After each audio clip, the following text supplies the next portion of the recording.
परमात्मा प्राप्ति का परम साधन नाम है। हमें केवल एक नियम लेना है, निरंतर नाम जप करने का। मन की वृत्तियां ऐसी बन जाएं कि नाम जप के बिना हमें एक क्षण भी चैन न पड़े। तद्विस्मरणेन परम व्याकुलते, हर समय हर क्षण नाम जप। नाम भजन के कितने प्रकार हैं? नाम भजन के 3 प्रकार हैं। नाम जप, नाम कीर्तन, नाम स्मरण। 3 प्रकार से नाम का रसास्वादन किया जाता है, जप के द्वारा, स्मरण के द्वारा और कीर्तन के द्वारा। ये जप क्या है? प्रभु के जिस नाम में रुचि हो या जो नाम गुरुदेव ने दिया हो, उसी नाम की बार बार आवृत्ति करना, बार बार जपना, इसी को जप कहते हैं। तो जप कितने प्रकार का होता है? ये जप 3 प्रकार का होता है। साधारण जप, उपांशु जप और मानसिक जप। ये 10 गुना पूर्व से होता है। विधि विधान से यज्ञ याज्ञ जो किए जाते हैं, उनसे 10 गुना फल साधारण जप में है। साधारण जप से 1000 गुना फल उपांश में है और उपांश से लाख गुना फल मानसिक में है। मनुस्मृति में ऐसा वर्णन है। साधारण जप क्या है? जिसमें स्वर तो सुनाई दे पर वो कीर्तन नहीं है। जैसे राधा राधा राधा राधा राधा राधा राधा राधा राधा राधा, ये कीर्तन नहीं है, ये साधारण जप है। इसे साधारण जप कहते हैं, जिसमें शब्द बाहर सुनाई दे। उपांशु जप क्या है? जिसमें जीभ और ओठ तो हिले पर शब्द बाहर न सुनाई दे। ये साधारण जप से 1000 गुना फल देने वाला है। ओठ बंद है, अंदर जीभ हिल रही, नाम या मंत्र चल रहा है। मंत्र उपांश से शुरू होता है। मंत्र 2 ही प्रकार जपा जाता है, उपांश और मानसिक। नाम 3 प्रकार से जप होता है। साधारण जिसे वाचिक कहते हैं, फिर उपांश और मानसिक। साधारण जप से उपांश 1000 गुना श्रेष्ठ है। वो जिह्वा चलती है, ओंठ बंद रहते हैं, शब्द बाहर नहीं सुनाई देता। मानसिक जप, जिसमें जीभ भी न हिले और न ओठ हिले, केवल मन से मंत्र का जप करना। जैसे ऐसे शांत बैठे, कोई हरकत बाहर नहीं दिखाई दे रही और अंदर मंत्र चल रहा है, नाम जप चल रहा है। इसे मानस जप कहते हैं। सुना है श्वास के द्वारा नाम जप करने से जल्दी लाभ प्राप्त होता है। हाँ हाँ, श्वासा श्वासा नाम जपे दुविधा रहा न कोई। कोई भी श्वास खाली न जाए, उसमें नाम जप करे तो दुविधा अर्थात भगवत प्राप्ति में कोई संशय नहीं। प्रत्येक श्वास की गति की ओर लक्ष्य रखो। हर श्वास के आने जाने में श्वास के साथ नाम उच्चारण करो। अगर ऐसा नहीं बनता तो उपांशु के साथ श्वास जोड़ो, जिह्वा हिलाओ, नाम या मंत्र जप करो ओंठ बंद करके और श्वास के साथ।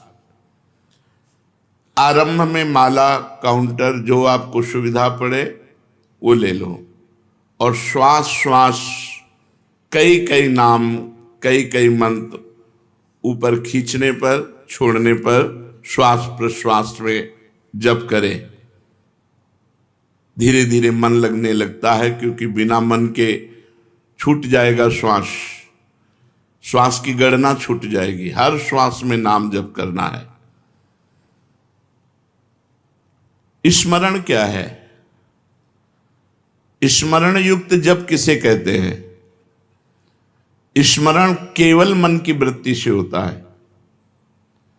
जिस जप में नाम लिखा जाता है, नाम साक्षात दिखाई देता है, सुनाई देता है, उसे स्मरण कहते हैं। पूरी स्मृति में नाम या मंत्र विराजमान है, आप उसी में डूब कर जप कर रहे हैं, ये केवल मानसिक होता है। ये न वाचिक होता है न उपांश होता है, ये होता ही मानसिक है। इसीलिए प्रायः इस पर ज्यादा देर साधक टिक नहीं पाते। नाम मंत्र चल रहा है, बार बार उसी की आवृत्ति लिख रहे हैं, बार बार उसी को सुन रहे हैं, लेकिन जिह्वा नहीं चल रही, कोई चेष्टा नहीं हो रही, अंदर ही हो रहा है। इसे जप स्मरण युक्त कहते हैं, स्मरण जप कहते हैं। ये मानस मूर्ति पूजा की भांति नामोक्षरों की भावना मन में कर सकते हैं। हाँ, कर सकते हैं। जैसे श्री राधा वल्लभ लाल जी की रूप माधुरी सामने है, अब उनके मस्तक पर लिख रहे हैं मंत्र, उनकी छाती पे लिख रहे हैं, उनकी बाजुओं पे लिख रहे हैं, उनके चरणों में लिख रहे हैं। बार बार जहां मन आया पूरे श्रीअंग का दर्शन करते हुए वहीं बार बार मंत्र लिख रहे हैं, बार बार नाम लिख रहे हैं। मानस मूर्ति की पूजा की भांति आपको लाभ देगा। क्या नाम अक्षरों की आवृत्ति का और कोई उपाय है? हाँ, मन की रुचि के अनुसार आप आकाश में कर सकते हो, आप हृदय में अपने कर सकते हो, आप अपने मस्तक पे कर सकते हो। मस्तक पे बार बार लिख रहे हैं अपने अंदर से, या आप अपने हृदय में लिख रहे हैं, या सामने बाहर लिख रहे हैं, जैसे आपकी रुचि बने। या आप नाम के पूरे गहने पहना दीजिए ठाकुर जी को। चरणों में नूपुर तो नूपुर की जगह नाम मंत्र, बाजुओं में बाजूबंद तो बाजूबंद की जगह नाम मंत्र, कुंडल की जगह नाम मंत्र, तिलक की जगह नाम मंत्र हम बार बार लिख रहे हैं। ऐसे जैसे भी बने, अंदर से लिखते हुए नाम का स्मरण करना बहुत जोर का लाभ प्रदान करता है। तो नाम जप, नाम स्मरण, नाम कीर्तन। नाम कीर्तन में गगन भेदी स्वर होना चाहिए। उच्च स्वर स्तंभद सर्वदैव, ऊंचे स्वर से कीर्तन होना चाहिए। जितना उच्च स्वर से होगा उतना ही कीर्तन लाभ देगा। कीर्तन कितने प्रकार के होते हैं? अकेले भी ताली बजाते हुए भगवान नाम कीर्तन होता है। आर्त भाव से अकेले पुकारते हुए ताली बजा रहे, भगवान के नाम का कीर्तन। या कई लोग मिलकर के भगवान नाम कीर्तन कर रहे हैं, भगवान का गुण कीर्तन कर रहे हैं। मृदंग है, मंजीर है, धफ आदि वाद्य बजाते हुए कई लोग मिलकर भगवान के नाम का कीर्तन, गुण कीर्तन। संकीर्तन का क्या प्रभाव है? जहां तक नाम पहुंचेगा वहां तक निष्पाप कर देगा। जिनके कानों में, पशु पक्षी जिनके भी कानों में नाम ध्वनि, गुण ध्वनि पहुंची, गुण ध्वनि चतुरासी जी, जैसे आप चतुरासी जी गायन करते हैं, ये गुण ध्वनि है, महिमा ध्वनि है। नाम ध्वनि, नाम कीर्तन, राधा राधा राधा, ये जहां तक जिसके कानों में पहुंचेगी, पशु पक्षी चिड़िया सबके पाप को नष्ट कर देती है। इसीलिए इसे उच्च स्वर में गाया जाता है, नाम कीर्तन। यहां तक कि जड़ वृक्ष भी पवित्र हो जाते हैं, वो जगह पवित्र हो जाती है जहां नाम कीर्तन होता है। ये तो हम समझ गए। अब हर समय नाम जप कैसे हो? भगवान के नाम में महत्व बुद्धि होने से, अपनी भूल पर पश्चाताप होने पर, मैं क्यों भूल गया इतने सेकंड नाम, और बार बार नाम की आवृत्ति अभ्यास करने से, अभ्यास की कमी के कारण, महत्व बुद्धि ना होने के कारण, भूल जाने पर पश्चाताप ना होने के कारण आपका भजन छूटता है। पूर्ण विश्वास करो, इसी नाम से सब कुछ हो जाएगा। नाम में रुचि हो जाए, नाम में प्रेम हो जाए, यही हमारी साधना की पूर्णता है। विश्वास और प्रेम ही भजन है। भजन क्या है?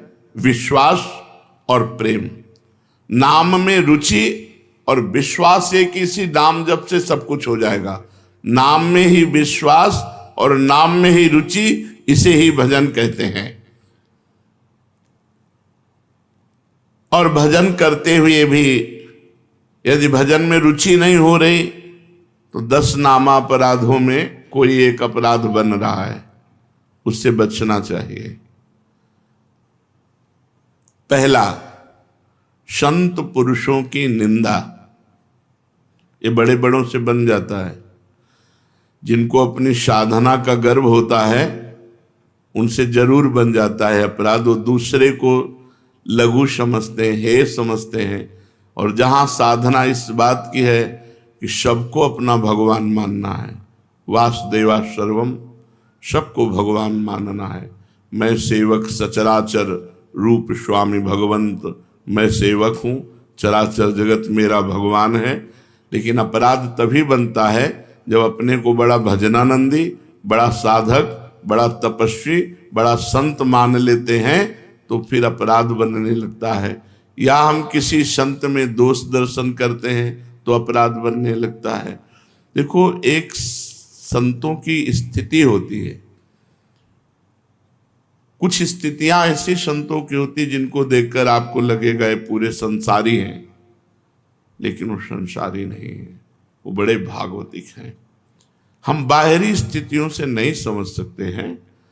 पूज्य स्वामी श्री अनंग बोधाश्रम स्वामी जी महाराज दिगंबर रहते, गंगा जी के किनारे 12 महीना कष्ट सहते। और जब वहाँ खेत करने वाले जो तरबूज की खेती, सब्जी की खेती गंगा किनारे करते हैं, वो जब आते तो उनके पीछे लग जाते हो, कहते सुनो थोड़ी तमाकू दे दो, थोड़ी तमाकू दे दो। जहां धर्म सम्राट करपात्री जी साष्टांग दंडवत जिनको करते थे, प्रभुदत्त ब्रह्मचारी जी भगवान मान के आराधना करते थे, वो महापुरुष वो कहते स्वामी जी तुम रोज मांगते हो, हम गरीब आदमी कहां से तुम्हें दें। अरे बोले थोड़ी दे दो यार। अब आप कैसे पहचानोगे कि किस कोटि का महापुरुष है?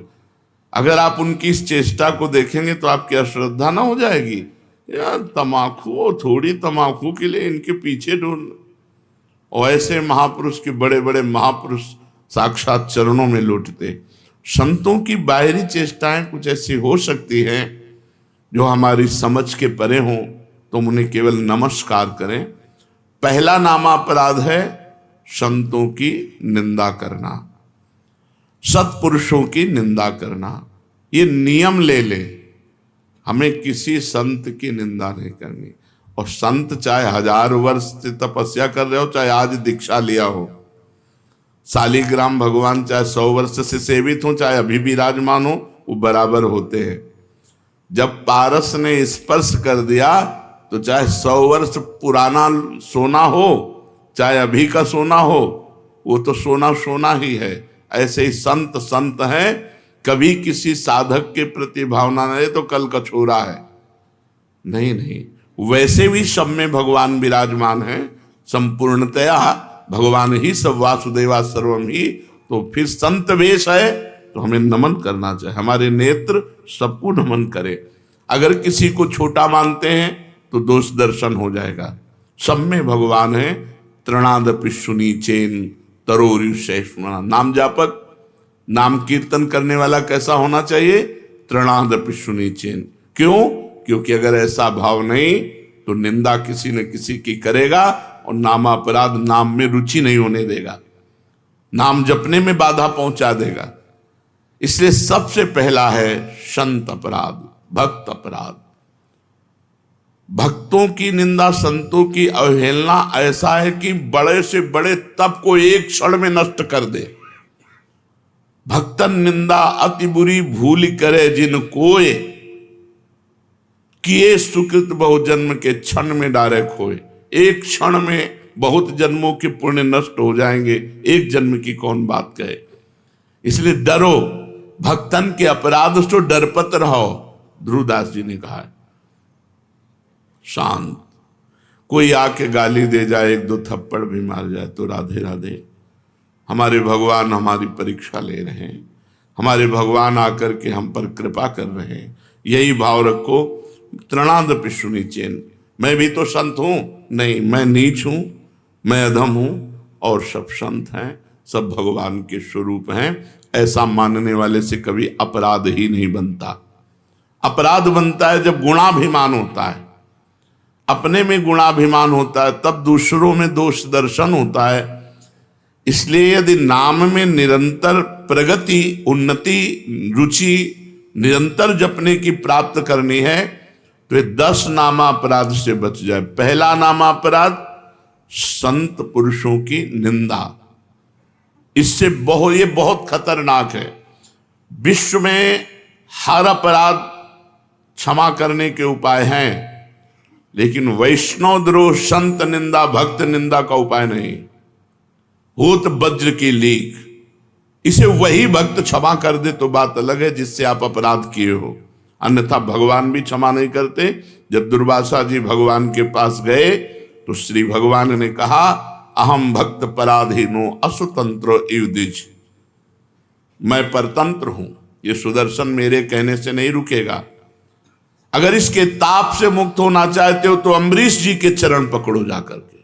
ऐसा ही करना पड़ा दुर्वासा जी को। इसलिए काहे को व्यर्थ में विपत्ति मोल में ले, काहे को पाप की गठरी सिर पर चढ़ावे, किसी की निंदा ना करे, हमको क्या लेना। भगवान जिसको जैसा चला रहे हैं वैसा चल रहा है। तेरे भावे जो करे, भलो बुरो संसार, नारायण तू बैठ के अपनो भवन बुहार। तू अपने अंदर देख, जिन दोषों को देखो, भगवान से प्रार्थना करके उनकी निवृत्ति करो, दूसरों के दोष दर्शन मत करो। दूसरा, नामों में भेदभाव, ये नाम जप नहीं, सब नाम समान फलदायक है। तुम्हें जो गुरु जी ने दिया है तुम्हारे लिए सर्वश्रेष्ठ वो है। ध्यान रखो, सब नाम समान फलदायक है, समान सामर्थ्य है, लेकिन हमें जो गुरु जी ने दिया है वो हमारे लिए सर्वोपरि। जैसे हमारे लिए राधा नाम सर्वोपरि, तो सब नाम हम जब बोलते हैं तो ये बोलते हैं, राम कृष्ण हरि शिव जो तुम्हें प्रिय लगे जपो। हमारी पूछो तो हम वृंदावनवासी, राधा उपासी, राधा राधा राधा। हमारे लिए सर्वोपरि नाम राधा है। जो राम जपते हैं उनके लिए सर्वोपरि नाम राम है। जो शिव जपते हैं उनके लिए सर्वोपरि शिव है। जो कृष्ण जपते हैं उनके लिए कृष्ण है। हर नाम समान सामर्थ्य वाला, समान फलदायी। इसीलिए एक नाम जप करके अन्य नाम जाप की अवहेलना मत कीजिए, अन्य नाम को छोटा मत मानिए, अन्य नाम का उपहास मत कीजिए। अगर तुम ये जपते हो इससे क्या होगा, नहीं, ये नामापराध कर रहे हो, तुम्हारे नाम जप में बाधा पड़ जाएगी, अरुचि हो जाएगी। तीसरा, नामदाता गुरु का अपमान। अगर गुरु मंत्र लिए हैं, गुरु नाम लिए हैं, गुरुमुख हुए हैं, आप उन गुरु की अवज्ञा कर देते हैं, अपमान कर देते हैं, अवहेलना कर देते हैं, तो चाहे खोपड़ी के बल खड़े होकर के नाम जप करो, कभी सिद्ध नहीं होगा, कभी भगवदानंद की स्फूर्ति नहीं होगी, क्योंकि नामदाता का अपराध बन गया। अगर इतने भी सद्गुण आ जाए, कभी इतने भी भागवतिकता आ जाए, कोई दिव्यता आ जाए, झूठ बोले बात अलग है, कभी दिव्यता नहीं आ सकती। ये भगवान की बनाई हुई मर्यादा है। जो गुरु अवज्ञा करे, गुरु का अपमान करे, उसे कभी भी भगवत प्राप्ति नहीं हो सकती, कभी भगवान के नाम में रुचि नहीं हो सकती, कभी भगवदानंद की अनुभूति नहीं हो सकती। तीसरा है गुरु का अपमान। चौथा, शास्त्रों की निंदा करना। शास्त्र भगवत स्वरूप है। शास्त्र के स्वाध्याय से ही ज्ञान या नाम में प्रीति होती है, भगवान की तरफ चलना होता है। भगवान का अक्षर ब्रह्म स्वरूप समस्त शास्त्र हैं। एक एक अक्षर में भगवान विराजमान है।